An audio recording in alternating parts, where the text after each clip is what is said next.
귀한 찬양 감사합니다.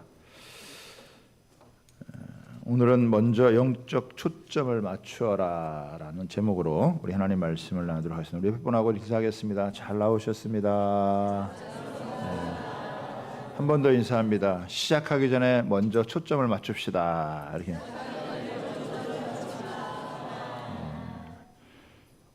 신년 감사 주일 예배에 하나님 앞에 나와 예배드리러 나온 우리 모든 성도님들을 위해 성삼위 하나님께서 내리시는 은혜와 평강, 치유와 회복, 기쁨과 응답이 충만하게 되기를 주님의 이름으로 축복합니다.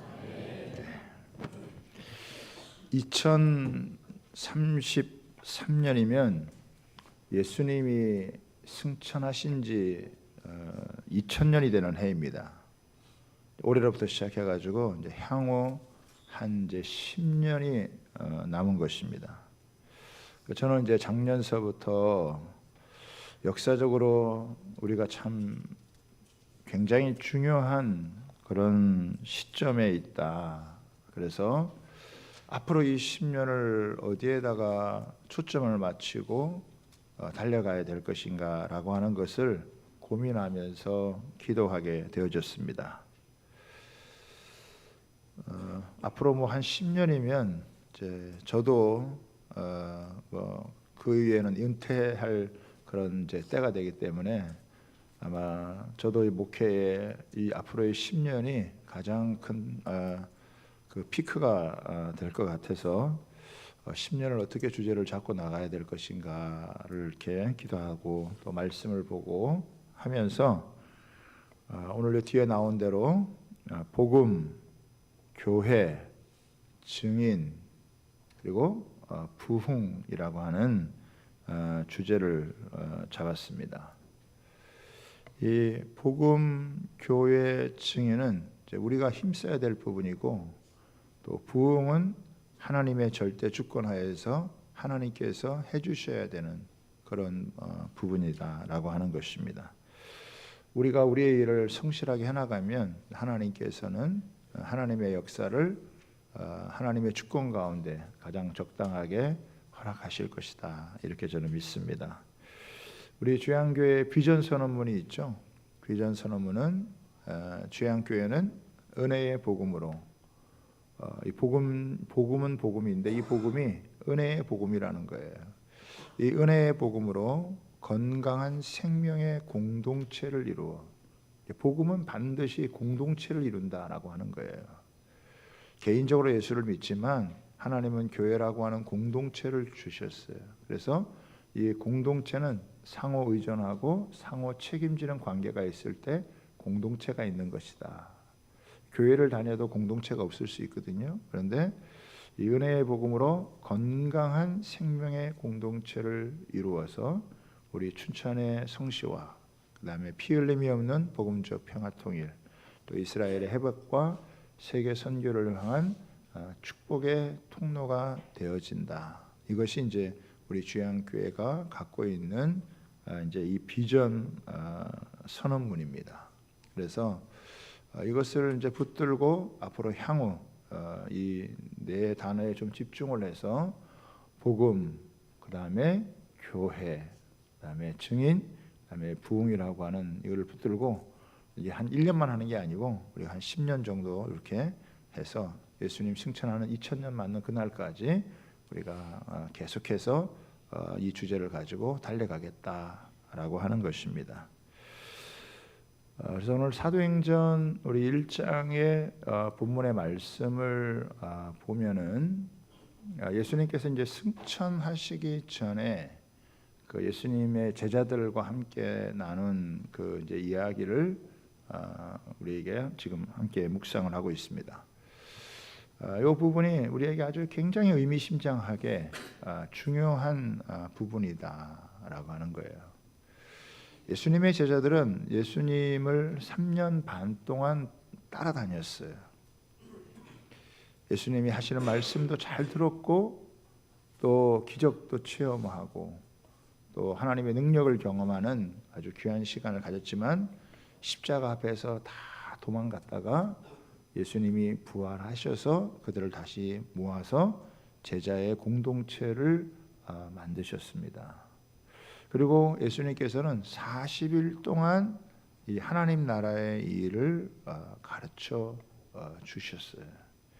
예수님께서 이렇게 제자들이 직접 보고 듣고 체험을 했지만은 부활하신 다음에도 이 40일 동안 하나님 나라의 일을 이렇게 가르쳐 주셨으니까 이 하나님 나라가 얼마나 중요한 주제인지, 가장 중요한 성경의 핵심 주제가 하나님의 나라다라고 하는 것을 우리에게 알려주는 것입니다. 그런데 이제 이 제자들에게는 이제 두 가지 오해가 있었던 것 같아요. 이 본문에 보면은 첫 번째 이제 오해는 뭐냐면 이 제자들의 질문 속에서 알 수 있습니다. 이 제자들이 이스라엘 나라를 회복하시는 것이 이때니까라고 질문을 하게 되어집니다. 이 질문은 그냥 하는 질문이 아니고 제자들에게 굉장히 진지한 질문이었습니다. 제자들의 가장 큰 관심사가 바로 이 질문 속에 담겨져 있죠. 이스라엘 나라를 회복하는 것이 이때니까 라고 하는 이 질문은 이 제자들의 생각이 어떠한 것인지를 알려주는 거예요. 적어도 제자들은 자기 생각에서 이렇게 벗어나서 그래도 이 이스라엘이라고 하는 나라의 회복 정도는 생각할 수 있는 그런 사람들이 되었습니다. 우리가 춘천에 살고 있으니까 우리가 춘천의 성시화를 위해서 우리가 함께 일하자. 그래도 별로 마음에 안 와닿는 분들도 계시잖아요. 이 나라가 분단된 지 70년이 넘었으니까 우리가 이 민족의 피 흘림이 없는 복음 통일을 위해서 함께 하자. 그래도 이게 현실적으로 나한테 잘 안 와닿는, 마음이 안 가는 그런 분들도 있을 수 있어요. 그런데 지금 제자들의 주요 관심사는 어느 정도까지 성숙했냐면은 이스라엘의 나라가 어느 때까지 언제 회복이 되겠습니까? 그러니까 개인과 어떤 가정, 자기 어떤 중심에서 벗어나서 이 나라의 회복 정도를 아주 진지하게 생각할 수 있는, 적어도 우리 일제시대의 독립투사들 정도는 된 그런 마음의 상태에 있는 것입니다. 그런데 예수님께서는 여기에 대해서 아주 딱 잘라서 이야기를 하셨어요. 때와 시기는 아버지께서 자기의 코너에 두셨으니 너희가 알 바가 아니요. 그렇죠? 제자들의 관심은 예수님께서 이 나라를 회복하시는 것이 정말 지금 바로 이때 기다려던 이때가 아닌가 생각을 했는데 예수님은 그게 너희가 알 바가 아니다라고 이렇게 이야기를 하시는 거예요. 예수님과 이 생각이 조금 다른 거죠. 물론 이 말씀에는 예수님께서 나라를 위해서 기도할 필요가 없다든지 이스라엘의 회복이 이루어지지 않는다든지 그런 이야기를 하는 게 아니에요.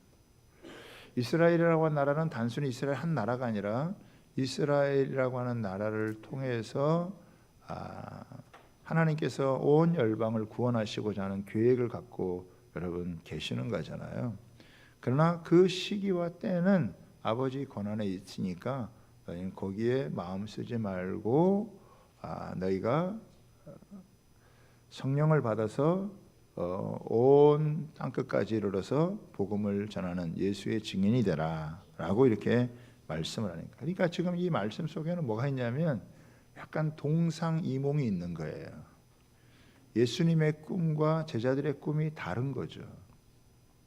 예수님의 비전과 제자들의 비전이 다른 거예요. 이게 예수님께서 승천하기 직전에, 이게 초창기라고 하면은 우리가 좀 이해할 수 있지만은 이게 지금 예수님께서 모든 사역을 이제 마치고 승천하실 때 지금 이 대화가 벌어진 거니까 아직도 이게 초점이 안 맞는 거예요. 동상이몽을 하는 거죠.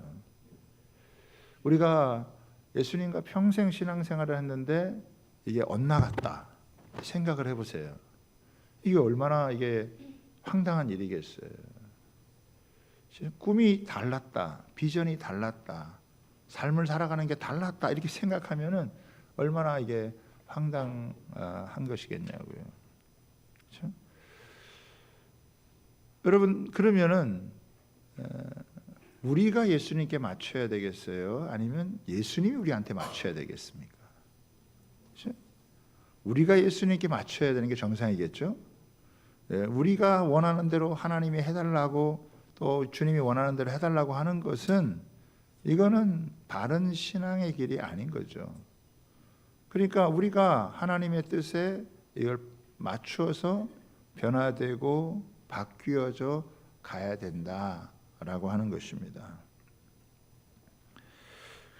그래서 우리가 꿈을 갖고 살아가는 거 너무 중요한데 우리의 꿈이 누구를 위한 꿈이냐, 무엇을 위한 꿈이냐라고 하는 것도 굉장히 중요한 거예요.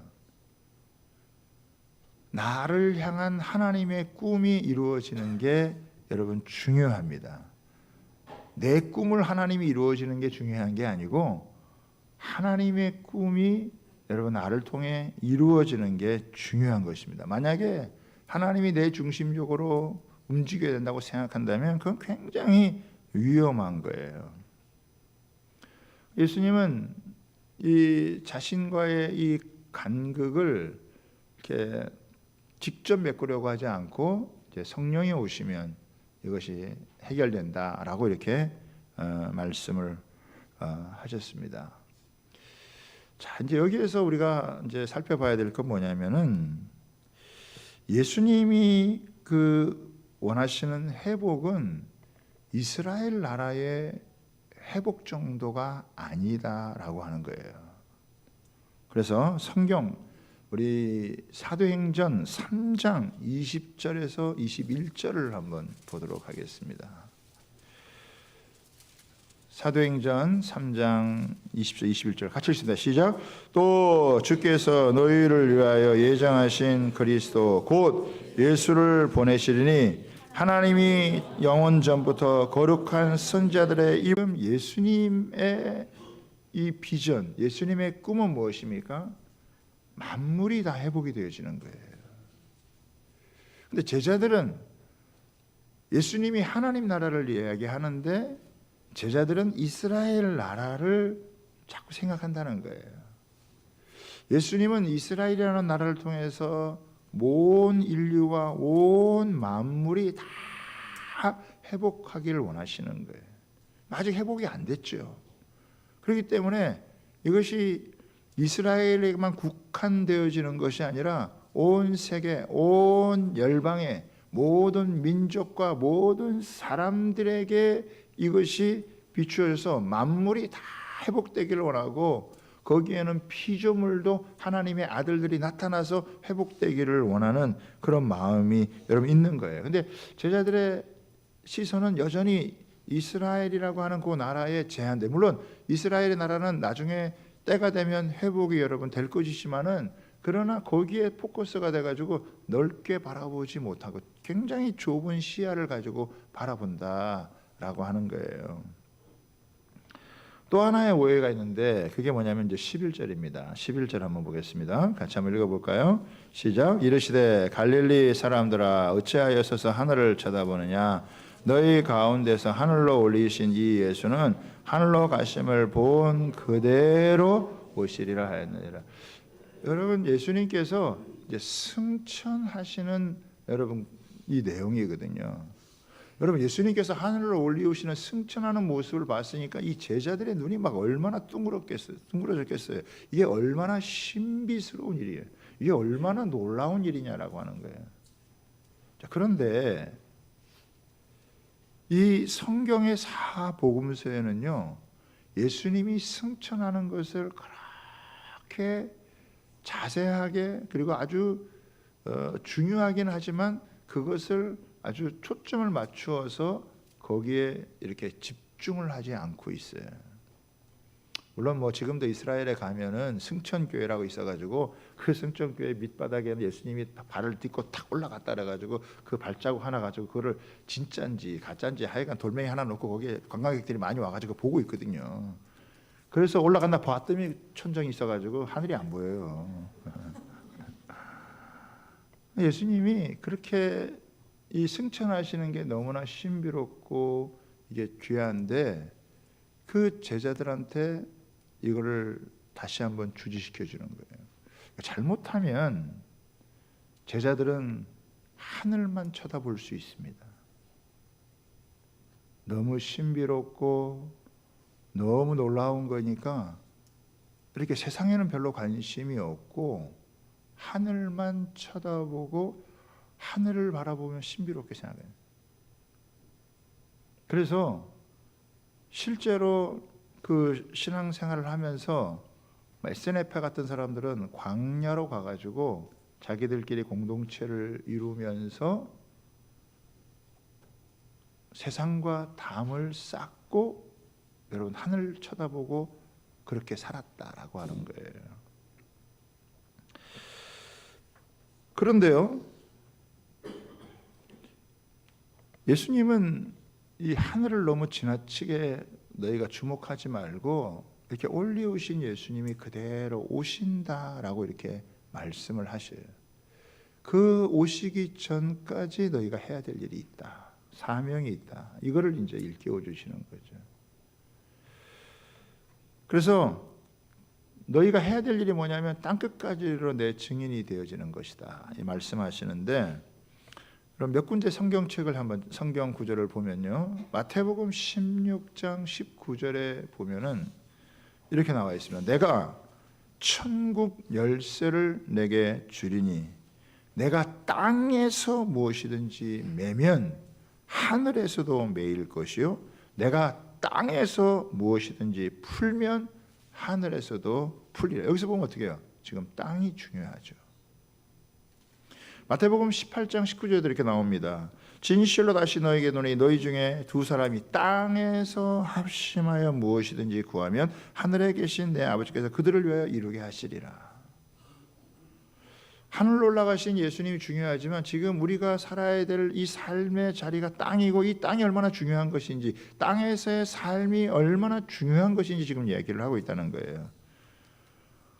우리가 늘 하는 주기도문에 마태복음 6장 10절에 이렇게 나와요. 나라가 임하오시며 뜻이 하늘에서 이루어진 것 같이 땅에서도 이루어지이다.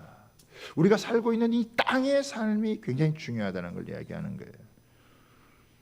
여러분 예수님이 탄생하실 때 누가복음 2장 14절에 보면은 이렇게 나와요. 지극히 높은 곳에서는 하나님께 영광이요 땅에서는 기뻐하심을 입은 사람들 중에 평화로다. 하나님의 역사는 어디서냐? 땅에서 펼쳐지는 거예요. 그러니까 이스라엘이라고 하는 나라 안에 너무 국한되어져서 거기서 시야가 벗어나지 못할 수도 있고 올라가신 예수님만 바라보고 자기들이 지상에서 해야 될 사명이 뭔지를 갖다가 착각하고 살아갈 수가 있다라고 하는 거예요. 그렇게 되면 어떻게 돼요? 이 영적인 포커스가 안 맞는 거잖아요. 이게 맞아서 같이 가야 되는데 이게 같이 이게 삐딱하게 이게 되면은 안 되는 거잖아요. 동상이몽을 하면 안 되는 거잖아요. 내가 평생 신앙생활을 했는데 주님하고는 별로 상관없이 신앙생활을 했다. 이게 얼마나 두려운 일이고 무서운 일이겠어요. 그러니까 우리가 2024년을 살고 앞으로 10년을 살고 예수님 오실 그날까지 살 때 우리는 예수님과 한 마음이 되고 한 뜻이 되어지고 한 꿈이 되어지고 한 비전이 되어져서 같이 나가야 될 줄 믿습니다. 그래서 예수님께서 너희가 아버지께서 약속하신 성령을 너희에게 보내줄 테니까 너희가 그 아버지 약속하신 성령을 기다려라. 성령이 너희에게 임하시면 너희가 권능을 받고 예루살렘과 온 유대와 사마리아와 땅 끝까지 이르러 내 증인이 되리라 라고 하는 거예요. 여러분 예수님을 믿는 제자들은 이미 다 성령 받은 사람들이에요. 여러분 예수를 주라고 하는 사람은 성령이 아니고서는 예수를 주라고 할 수 없기 때문에 예수님을 주라고 하면 이미 다 성령이 내 마음 가운데 있는 사람이에요. 그런데 성령은 여기서 끝나는 분이 아니에요. 성령의 비밀은 우리 안에 계시면서도 또 예수님이 충만하게 임재하셔서 우리에게 권능을 부어주신다라고 하는 거예요. 예수님이 완전한 인간이고 완전한 신으로서 죄 없는 인간의 모습으로 오셔서 우리의 구원을 이루셨던 인성과 신성을 한 몸에 가진 신비적인 분이라면 성령님은 우리 안에 계시면서도 또 우리 가운데 능력으로 임해서 하나님의 일을 감당할 수 있도록 예수의 증인으로 살아갈 수 있도록 우리에게 허락하시는 그런 분이시다라고 하는 거예요. 그래서 이 정도 이렇게 예수님으로부터 가르침을 받고 부활하신 주님이 40일 동안 가르쳐 주시고 깨닫게 해주셨으면은 이게 충분할 것 같은데 그렇지 않고 예수님께서 너희는 기다려라. 예루살렘을 떠나지 말고 너희는 이곳에서 기다려라. 갈릴리 사람들아. 여러분, 예수님의 대부분의 제자들은 갈릴리 사람들이에요. 촌 사람들이에요. 그리고 예루살렘에 와가지고 별로 좋은 꼴을 못 봤어요. 예루살렘에서 상처받았어요. 예루살렘에서 실패했어요. 예루살렘에서 절망하고 좌절을 겪었단 말이죠. 그런데 이 상처를 입고 좌절과 절망을 겪은 이곳에서요, 주님의 승리를 경험해야 돼요. 아멘입니까? 여러분, 어떤 사람들이 이렇게 상처받고 떠나고 실패하고 떠나고 그러는데 그러면 안 돼요. 우리는 실패한 자리에서 다시 승리하는 은혜를 경험해야 될 줄 믿습니다. 넘어진 자리에서 다시 일어설 수 있는, 실패한 자리에서, 좌절한 자리에서, 실망한 자리에서 다시 일어서게 하는 거예요. 그래서 갈릴리 사람들아, 너희가 예루살렘을 떠나지 말고 너희가 실패한 자리, 너희가 넘어진 자리, 너희가 좌절했던 그 자리에서 다시 일어나야 된다. 너희를 일어세우고 너희에게 새로운 삶을 펼쳐주고 하나님 나라의 그 놀라운 지평을 열어주실 분이 바로 성령이시다 라고 하는 것을 알려주시는 거예요. 그래서 저는 먼저 우리가 이 모든 하나님 앞에서의 우리의 계획, 꿈 이런 것들을 시작하기 전에 이 성경의 말씀을 통해서 저는 두 가지를 저와 여러분들이 함께 주목해 가기를 여러분 소원합니다. 첫 번째는 뭐냐면은 복음을 더 깊이 경험합시다 라고 하는 거예요. 복음을 더 깊이 경험해야 되는 거예요. 부활하신 예수님이 40일 동안 직접 이렇게 말씀을 해 주셨으니까 여러분, 하나님 나라의 일을 여러분 3, 40분 설교하는 거 몇 번 들어가지고 그거 여러분 알겠냐고요. 여러분, 들어도 또 까먹고 그러니까 잘 몰라요. 사실은 하나님 나라가 가장 큰 이 주제고 또 복음이 가장 핵심인데, 이 복음을 이거를 내가 제대로 경험하고 이거를 충분히 경험하는 게 그렇게 간단한 일이 아니다라고 하는 것을 여러분 아셔야 돼요. 오죽했으면 예수님께서 또 가르치고 또 가르치고 또 가르쳐서 부활하신 주님께서 직접 이 하나님 나라의 일, 또 복음에 대해서 계속 이거를 가르쳐 줬겠냐라고 하는 것입니다. 저희들은 여러분들의 복음을 모른다라고 저는 생각하지 않아요. 그러나 복음을 더 깊이 경험할 필요가 있다. 복음을 더 깊이 여러분들이 이해할 필요가 있다라고 여러분 생각을 합니다. 저는 이 복음을 아주 깊이 있게 설명해 주는 게 요한이라고 이렇게 생각을 합니다. 바울은요, 굉장히 대범하고 진솔하고 명료한, 그리고 아주 활동가로서의 이런 모습을 가지고 복음을 설명을 하고 있어요. 굉장히 중요한 부분이죠. 그러나 요한은 조금 소심하고 수줍음이 있어요. 그런데 바울이 갖고 있는 이 복음을 설명하는 것보다 훨씬 더 웅장하고 장고하고 위대한 규모의 복음을 여러분 아주 심오한 사색가로서 이것을 전해주고 있습니다.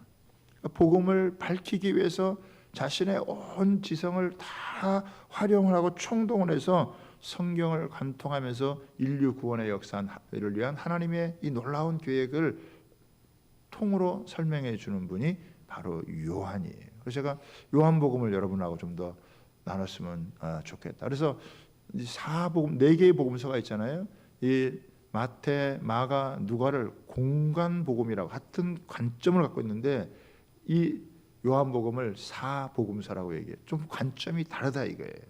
그리고 이 예수님을 몰랐던 그 수많은 헬라 사람들을 대상으로 썼기 때문에 우리에게 아주 논증적으로 예수님이 누군지에 대한 것들을 풍성하게 설명해주고 마지막 밤모습에서 이 그 하늘의 계시를 받아서 요한계시록을 남겨줬으니까 제가 보기에는 요한복음, 요한 1, 2, 3서, 요한계시록을 통해서 이 요한을 통해서 이 복음의 깊이를 또 웅장하게 이거를 밝히는 일이 좀 필요하겠다. 그래서 우리가 복음을 알지만 복음을 더 깊고 생생하게 이것을 느낄 수 있도록 그것을 제가 좀 더 준비를 해서 여러분들하고 함께 나눌 수 있게 되기를 여러분 바랍니다. 우리 사도행전 뒤에 있는 말씀인데 사도행전 28장 31절의 말씀에 보면 이런 말씀이 나와요. 같이 한번 우리 읽어보겠습니다. 시작. 하나님의 나라를 전파하며 주 예수 그리스도에 관한 모든 것을 담대하게 붙이고 거침없이 가시는. 저는 여기에 이 참 주 예수 그리스도에 관한 모든 것을 담대하고 거침없이 가야 돼요. 모든 거예요. 모든 거. 우리 신년 특별 집회에 우리 심선미 집사님이라고 와서 간증을 했는데 26년 동안 무속인으로서 여러분 구슬을 하고 살았던 사람이에요. 그러다가 극적으로 CTS를 보다가 예수님을 영접을 하게 되어졌는데 기가 막힌 거죠. 26년 동안 무속인으로서 굿하며 점을 치던 사람이 갑자기 예수님 만나가지고 변화돼가지고 한 이런 놀라운 이 간증이 있는 분인데 이분이 이번에 와서 간증할 때 우리에게 준 중요한 교훈 중에 하나가 뭐냐면 자기는 예수를 믿자마자 성경책을 다 읽었다는 거예요. 성경을 다 읽어봤다는 거예요. 왜 성경을 읽었느냐? 내가 믿는 신이 어떤 신인지를 알아야겠기에. 내가 믿는 신이 누군지도 모르고 그냥 아무렇게나 그냥 막 믿을 수 없기 때문에 내가 믿는 신이 어떤지를 알아가지고 성경을 창세기서부터 끝까지 그냥 예수 믿자마자 그냥 이거를 다 읽어봤다라고 하는 거예요.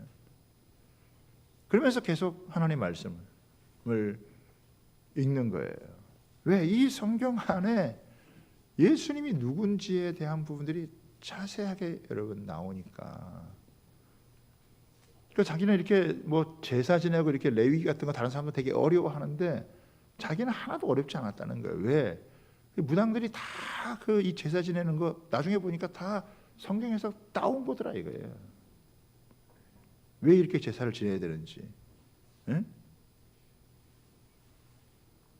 그러니까 바울 사도는 이 그리스도에 대한 모든 것을 다 이렇게 거침없이 담대하게.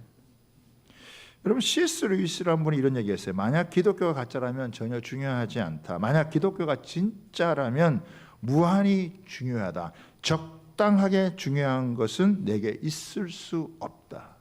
여러분 예수님에 대한 조그만 거라도요 우리는요 우리에게는 우리의 구원을 위한 것이니까 이것이 우리에게는 다 중요한 거예요.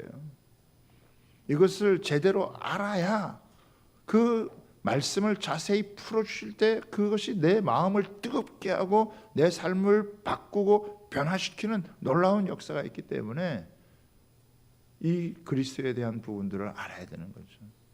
저는 우리 주양교회 성도님들이 이렇게 해가 이렇게 바뀌어서 이제 뭔가 새로 결심할 때 다른 게 아니라 여러분 성경을 읽으세요. 그리고 큐티를 하세요. 말씀을 묵상을 하세요.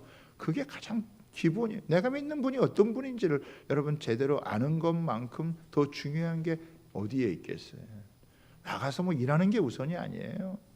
내가 믿는 하나님이 어떤 분인지, 내가 믿는 그리스도가 누군지, 그 복음의 능력이라는 게 뭔지, 복음의 절대적인 능력이 뭔지, 복음의 그 가치가 무엇인지, 복음의 영광이 어떤 것인지 이거를 모르고 신앙생활을 뭐 오래 해봐야 뭐 아무런 변화가 없잖아요. 아무리 달라지지도 않아요. 그냥 종교생활 하는 거예요. 그거 여러분 죽을 때까지 이렇게 해도 별 소용이 없다 이거예요.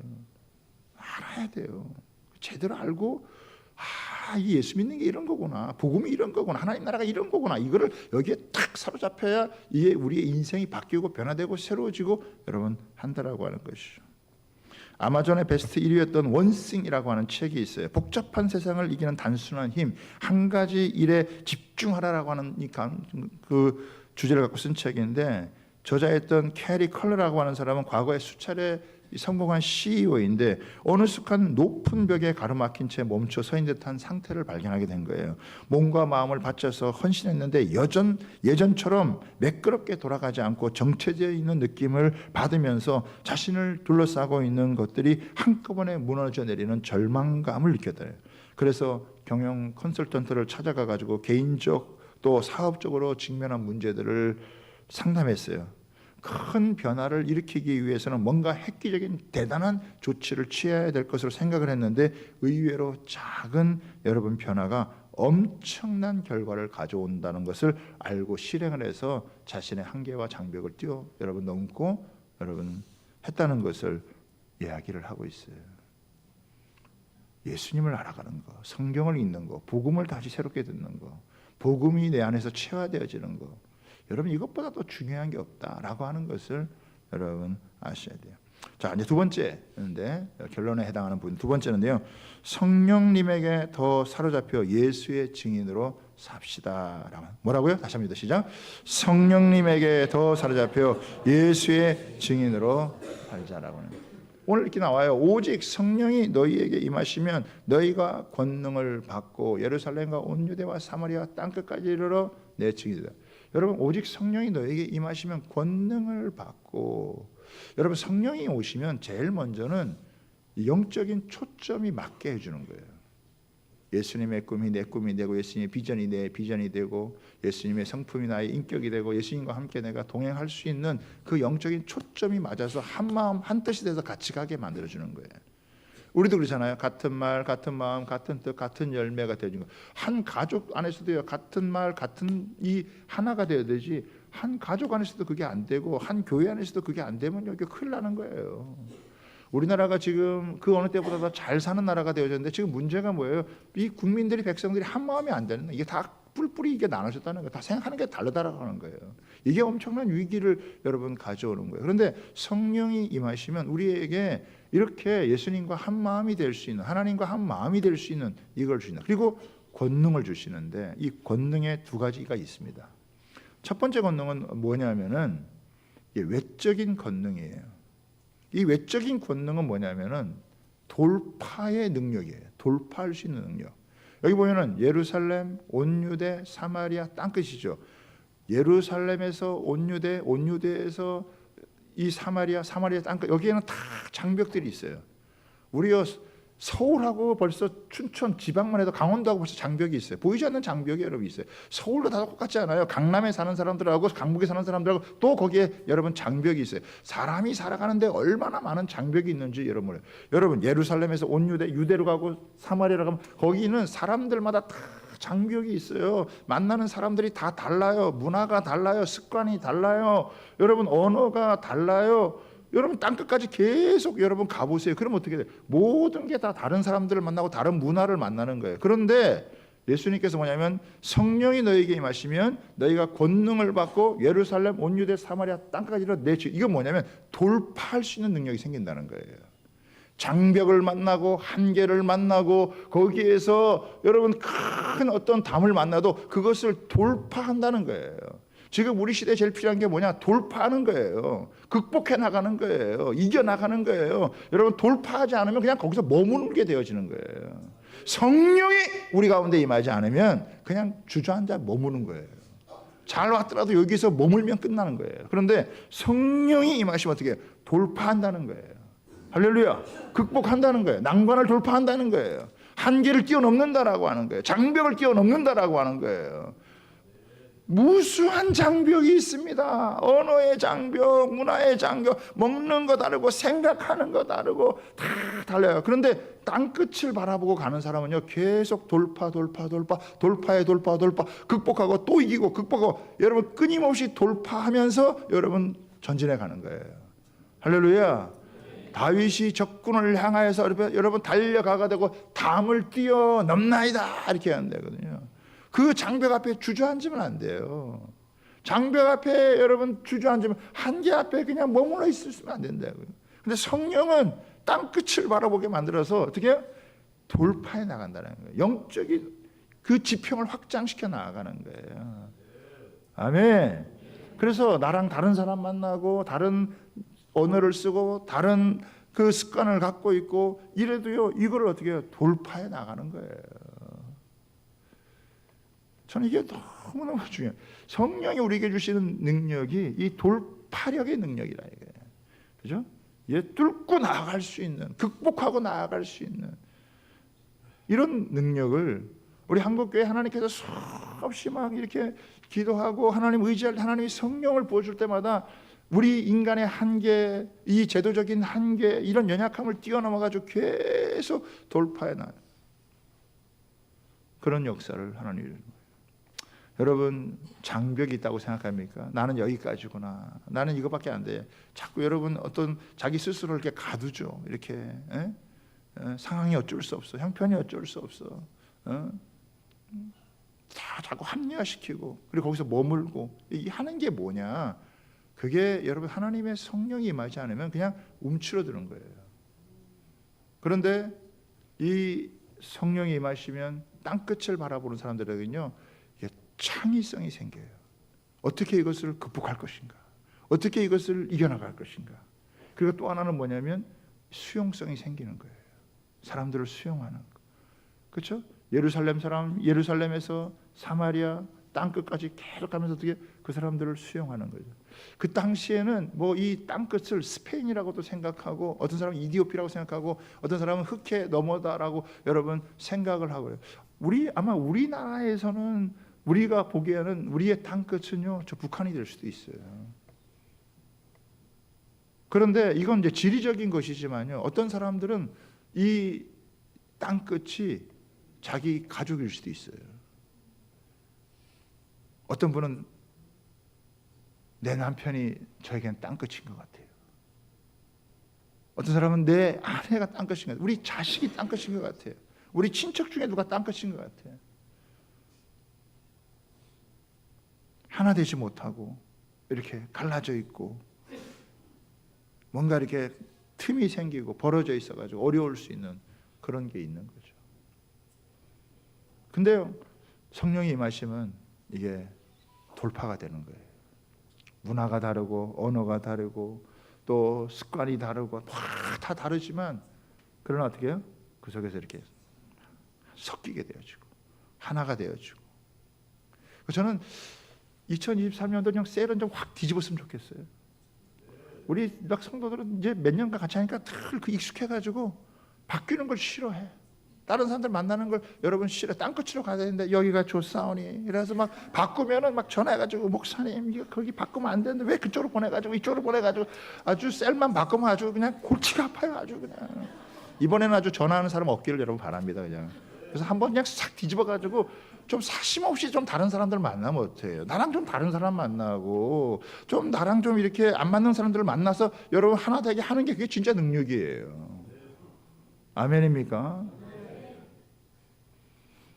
그래서 돌파를 하는 거죠.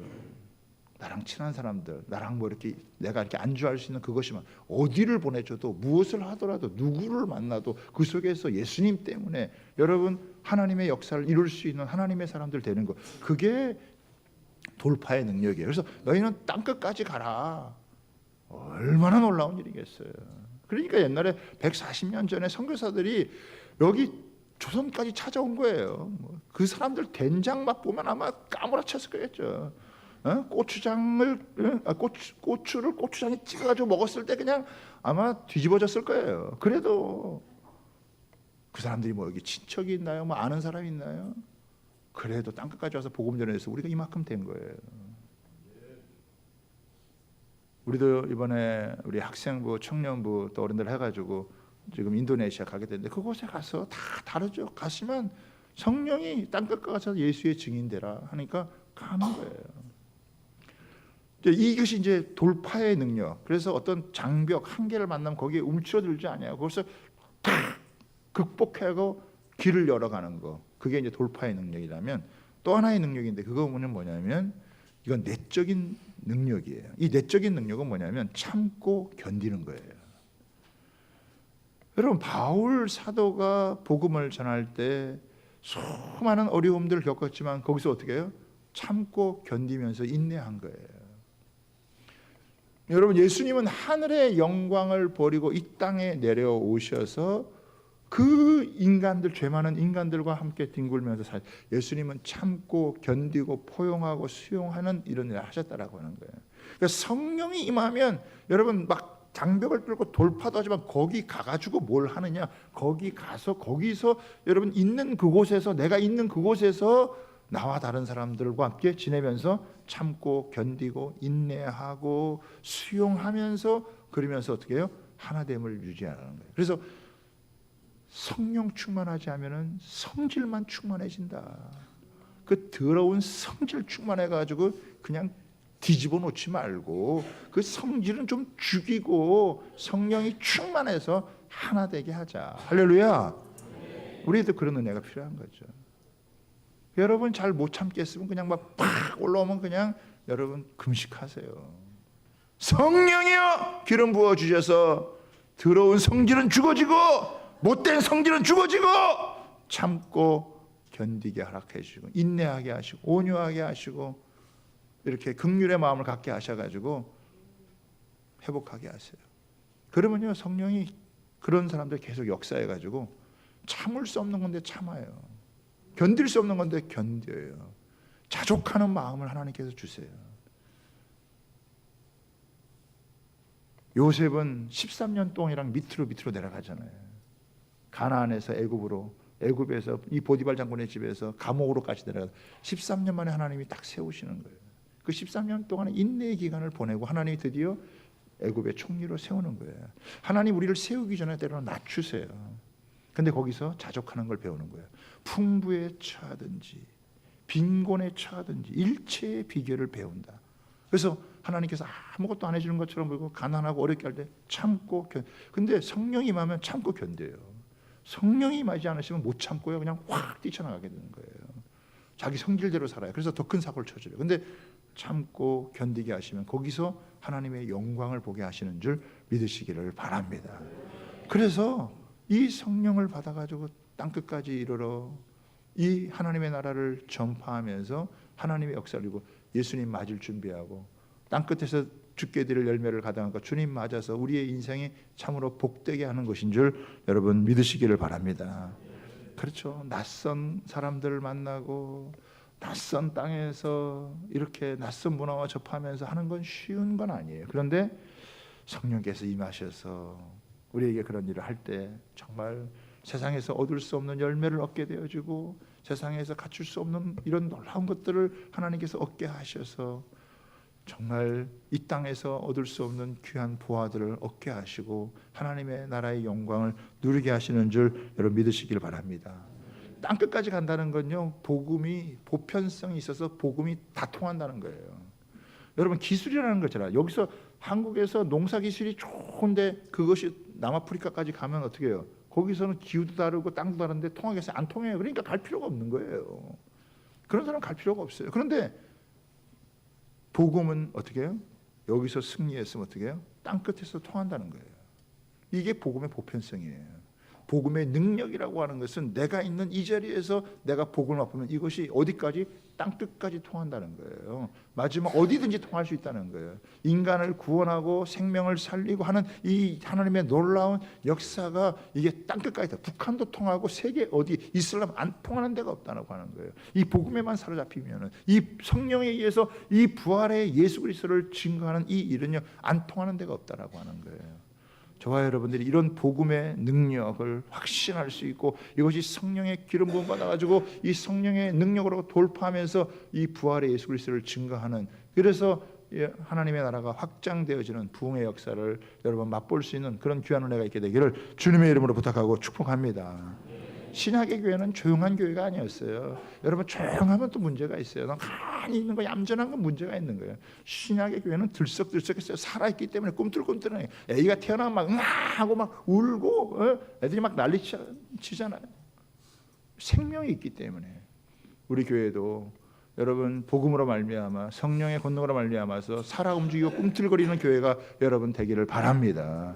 그래서 하나님의 생명을 나눌 수 있는, 하나님의 이 복음으로 이 땅을 살릴 수 있는, 우리 가족들을 살릴 수 있는, 죽어가는 영혼들을 다시 한번 살릴 수 있는 그런 은혜가 있게 되기를 주님의 이름으로 부탁하고 축복합니다. 이 시간 같이